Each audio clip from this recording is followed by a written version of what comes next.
Selanjutnya Pak Jenderal Safarudin, terus Pak Beni. Terima kasih pimpinan. Assalamualaikum warahmatullahi wabarakatuh. Yang terhormat pimpinan Komisi 3, anggota Komisi 3, Kepala PPATK, beserta seluruh staf-staf yang hadir pada siang hari ini. Saya kira hanya saya menekankan saja, mengulangi juga. Pak Martin sudah menyampaikan tadi, Pak Sudin juga, bahwa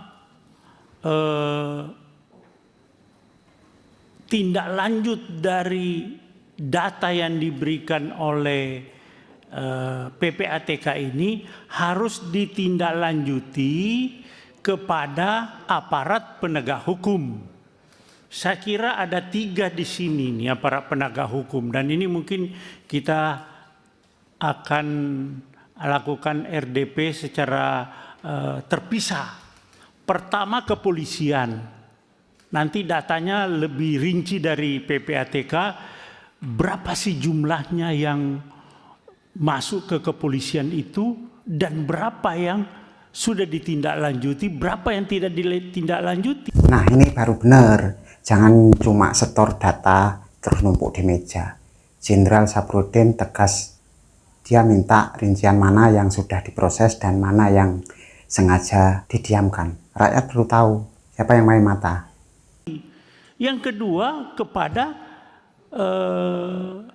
Jaksa Agung. Yang ketiga kepada KPK. KPK berapa sih yang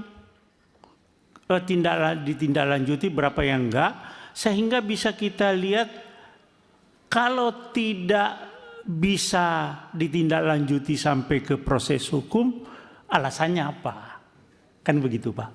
Nah, ini mungkin nanti direkomendasi, saya sarankan di rekomendasi itu ada tindak lanjut dari PPATK. Nah, Pak Adang juga sampaikan tadi bahwa ya kita dari tahun ke tahun luar biasa PPATK, tapi ujung-ujungnya sekian triliun, sekian ratus triliun, kita tidak tahu kemana itu semua. Ayo, dengar nggak tadi, ratusan triliun kita nggak tahu larinya kemana. Kok bisa-bisanya uang segede itu hilang tanpa kejelasan hukumnya. Gitu.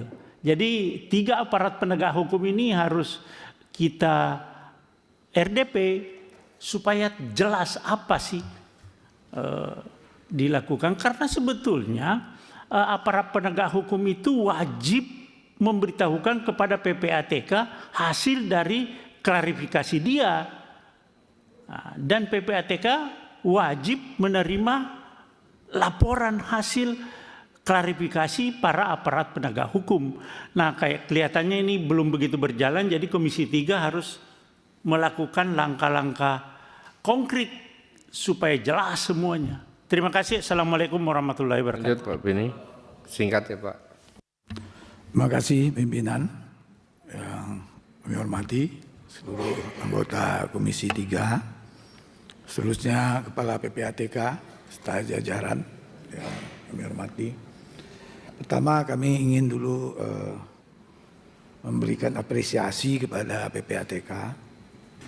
Dari data yang ada, PPATK ini juga ternyata sudah ikut berkontribusi dalam penerimaan negara dari sektor pajak. Ya, dari sektor pajak lebih kurang 18,64 triliun. Cukup besar tentunya. Dan ini tentu berkat kerja-kerja ya dari PPATK tentunya. Saya ingin kembali yang pertama, ini masalah kebijakan yang diambil oleh PPATK. Ini sebenarnya cerita lama, sudah masalah dorman, yaitu dalam rangka menjaga dan rekening tersebut untuk tidak disalahgunakan. Ada yang diblokir beberapa rekening, Tapi yang pasti di tengah masyarakat pada waktu itu, Pak Kepala PPATK ini menimbulkan keresahan yang luar biasa di tengah masyarakat. Barangkali kita sama-sama tahu itu. Harapan kita ke depan, tentu setiap kebijakan atau langkah yang dilakukan PPATK yang berkaitan dengan apalagi dengan tujuan baik, pengamanan rekening itu tidak digunakan oleh orang-orang yang tidak bertanggung jawab, kan gitu maksudnya PPATK. Tetapi ada keresahan yang luar biasa di tengah masyarakat pada waktu itu. Harapan kita ke depan tentu kebijakan ini harus dianalisis betul, ya, dampak-dampak yang akan ditimbulkan dari sebuah kebijakan ini. Itu yang pertama. Kemudian masalah saya lihat laporan transfer dana ke luar negeri. Ini meningkat tajam, ya, 25%. Saya khawatir ini kaitan dengan illegal mining ini, ya. Yang lain-lain saya lihat pada menurun. Kalau toh ada peningkatan transaksi keuangan mencurigakan itu kecil-kecil, ada 2,7, ada 4,6, ada yang menurun malahan. Tapi khusus laporan transfer dana ke luar negeri ini, ya, itu meningkat tajam. Wah, ini makin parah. Transfer ke luar negeri naik drastis 25%. Indikasinya ke tambang ilegal. Jadi mereka keruk bumi ini, rusak lingkungannya, terus hasilnya dilarikan ke luar negeri. Kita cuma dapat ampas doang. Ya, kenaikannya itu 25%, 25,7%. Jadi ini kita khawatir ini apa yang disampaikan oleh teman-teman tadi, ada enggak kaitan dengan illegal mining ini? Ya, yang angkanya sampai hampir 1.000 triliun. 900 triliun lebih transaksi ilegal. Ini bukan angka main-main loh, ini perampokan massal namanya. Kalau ini nggak jadi perhatian serius, mau jadi apa negara kita ini? Hah? Triliun transaksi di illegal mining, 900 sekian triliun ini. Kemudian masalah korupsi. PPATK telah menyampaikan ke penyidik sebanyak 302 laporan, kemudian juga nominal transaksi yang dianalisis itu lebih dari 180 triliun untuk tindak pidana korupsi. Yang menggelitik bagi saya, salah satunya yang menjadi perhatian PPATK ini adalah terkait dengan tata kelola dana desa yang tidak dilakukan di rekening kas desa. Yang tidak dilakukan melalui rekening kas desa. Ini rekeningnya rekening apa ini, Pak? Ini tentu rawan sekali ini. Ya, melalui rekening apa? Karena transaksi di daerah, termasuk di daerah desa itu, dia tidak ada yang tunai lagi, Pak, Kepala PPATK. Ya, ini rekening mana ini yang digunakan ini? Tentu ini rawan sekali. Bahkan dana desa pun nggak aman pakai rekening pribadi, bukan rekening kas desa. Ini celah korupsi yang sangat telanjang. Kasihan orang-orang di desa kalau duitnya disunat begini. Oke, seperti biasa, seperti apa pendapat teman-teman? Silahkan tulis komentar di bawah. Jangan lupa like and share, juga subscribe yang belum. Thank you. Ya, rawan sekali ini kalau tidak melalui rekening yang ada di desa ini.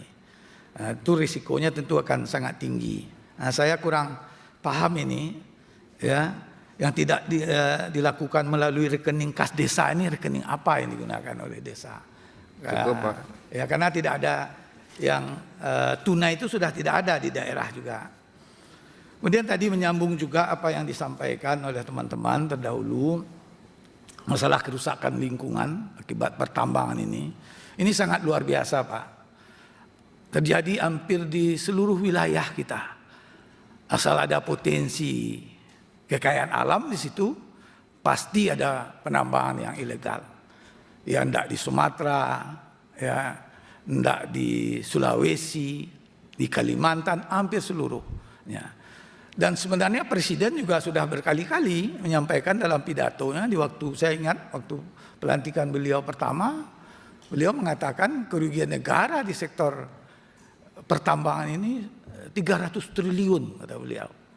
Karena ilegal ya, dari pertambangan yang ilegal ini 300 triliun. Ini saya mendukung apa yang disampaikan Pak Hinca kalau tidak salah tadi. Ini kalau perlu kita kan punya panja ya, panja yang masalah pertambangan ini. Barangkali mungkin secara khusus panja yang dimiliki oleh Komisi 3 ini bisa melakukan rapat secara mendalam ya untuk mendalami masalah pertambangan ilegal ini atau PT ini.